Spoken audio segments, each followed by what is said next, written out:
Hermanos, estamos viendo la historia de la salvación, estamos viendo la ley del levirato, estamos viendo la historia de Ruth. Hoy, hermano, saca tu palabra en Ruth capítulo 4, versículo del 1 al 6. Ruth capítulo 4, versículo del 1 al 6. Ahí vamos a ver, hermano, cómo se va a resolver esa ley del levirato, en donde Booz no puede ser todavía el primero porque hay otro anterior a él que le corresponde ser el que redima a ese familiar de Noemí, que es Ruth, ya que en esa familia no hay hijos, y ahí en un pueblo como ese, en ese tiempo, había una ley hebrea llamada la ley del levirato. Boaz se sentó al lado de la puerta de la ciudad a esperar que pasara el pariente que debía rescatar a Ruth. Cuando pasó, lo detuvo y lo invitó a sentarse. Llamó entonces a 10 ancianos de la ciudad para que se sentaran también a su alrededor. Cuando todo estuvo listo, le dijo al pariente: Noemí, la viuda de nuestro pariente Elimelech, que ha regresado de Moab, quiere vender la propiedad que pertenecía a su marido. Yo he creído conveniente avisarte de esto para que tú la compres en presencia de todos estos testigos. Si tú quieres cumplir con tu obligación de rescatarla, hazlo. Si no, dímelo, porque después de ti me toca a mí cumplirlo. El otro contestó: muy bien, la voy a rescatar. Pero Boaz prosiguió: hay algo más todavía. Pues si adquieres el campo de manos de Noemí, también debes adquirir a Ruth, la moabita, que era mujer del difunto, y sus hijos heredarán la parcela del difunto. El otro entonces respondió: si es así la cosa, no podré hacerlo por temor a perjudicar a mis herederos. Te cedo el derecho, cumple tú con la obligación. Palabra de Dios.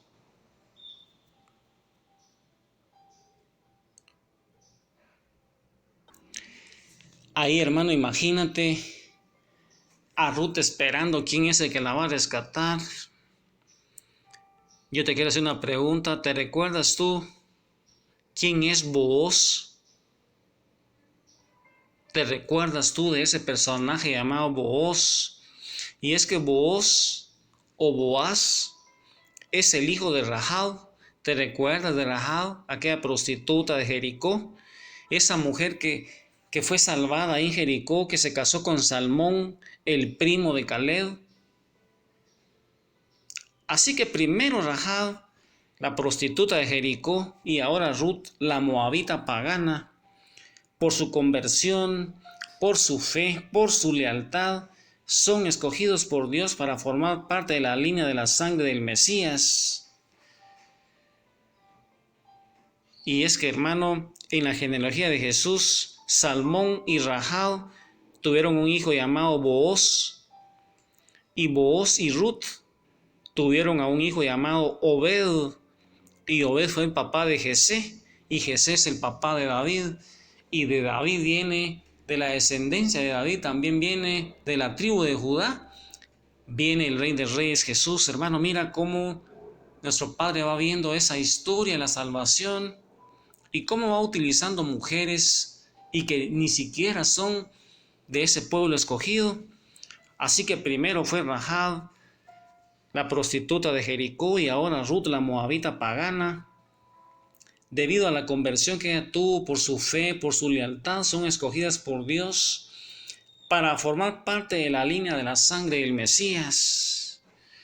Y esto muestra también que Dios quiere que todos, sin distinción de raza, sin distinción de pueblo y nación, entren a formar parte de la alianza que Él hizo con ese pueblo de Israel allá, con Abraham. Y Ruth resulta ser la bisabuela entonces del rey David, y Rahab la tatarabuela, porque Boaz y Ruth tuvieron a Obed, que fue padre de Jesé y padre del rey David.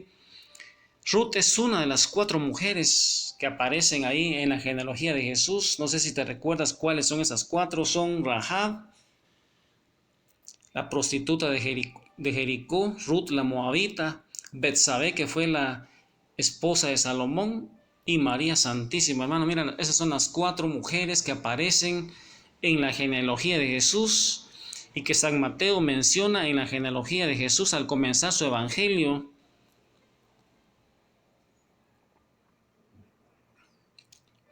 ¿Y tú crees, hermano, que fue casualidad que la familia de Noemí se fuera a Moab y que luego Ruth, al regresar a Belén, llegara precisamente al campo de Booz?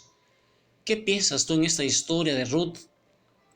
¿Crees que hay una casualidad, una coincidencia o una cristoincidencia, una diosidencia? La providencia divina no deja cosas a la casualidad. Significaría que Dios se desentiende de sus criaturas. Dios previó que la hambruna en Belén llevara a ese hombre llamado Elimelech y Noemí a Moab, ahí donde Ruth la moabita fuera escogida para regresar con su suegra a esa tierra prometida.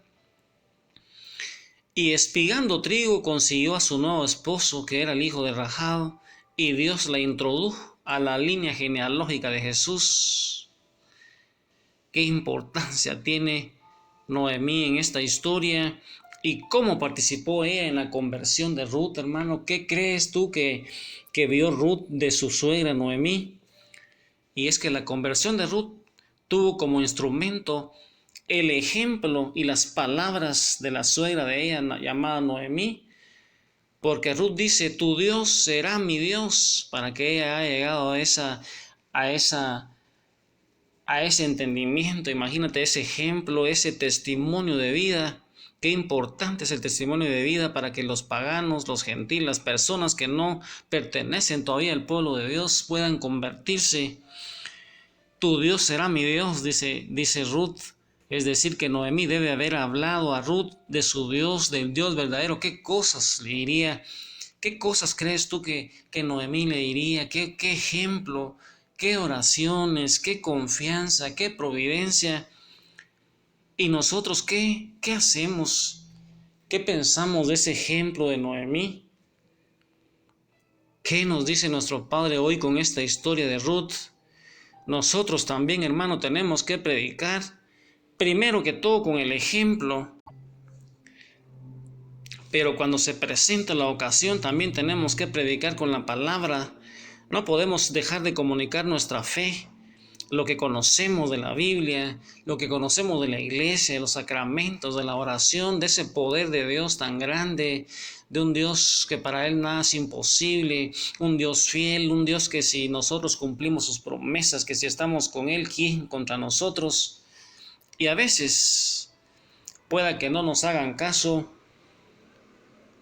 pero lo importante es dar nuestro testimonio y Dios va a hacer el resto. Dice que antes de hablarle de Dios a los hombres, nosotros debemos primero hablarle a Dios de ese hombre, de esa persona, y eso es la oración de intercesión, hermano, que hemos visto ahí en ese curso de oración.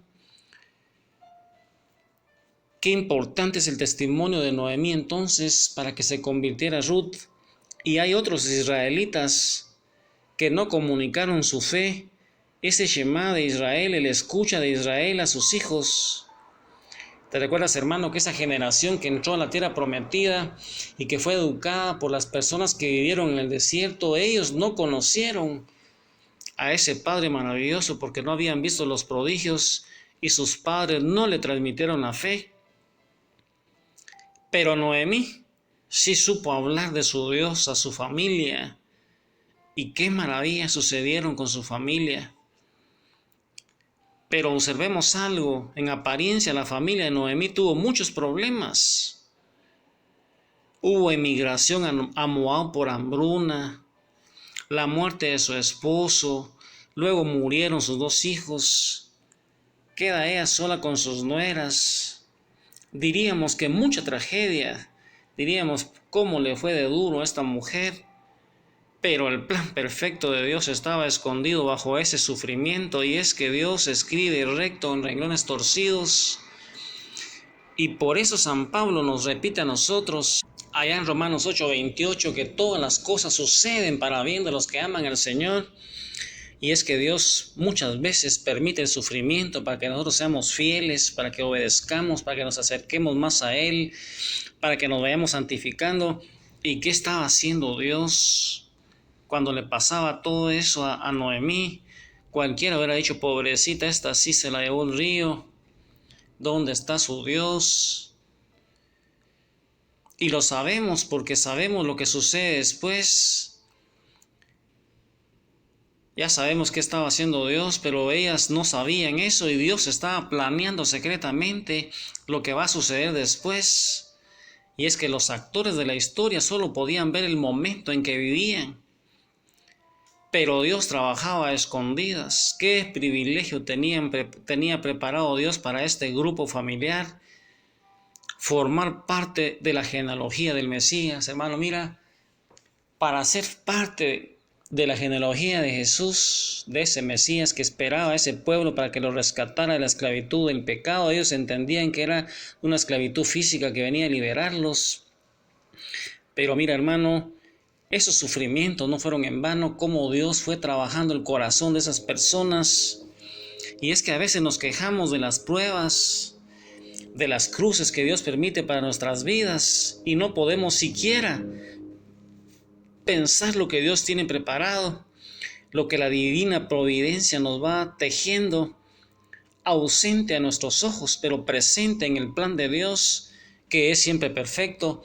Y ahí con María Santísima, esa mujer traspasada por las espadas de dolor, la que conoció el sufrimiento, la que formó parte de la genealogía de Jesús, que ella nos enseñe cómo poder llevar el sufrimiento. Dios te bendiga, hermano, y a pensar que el plan de Dios siempre es perfecto.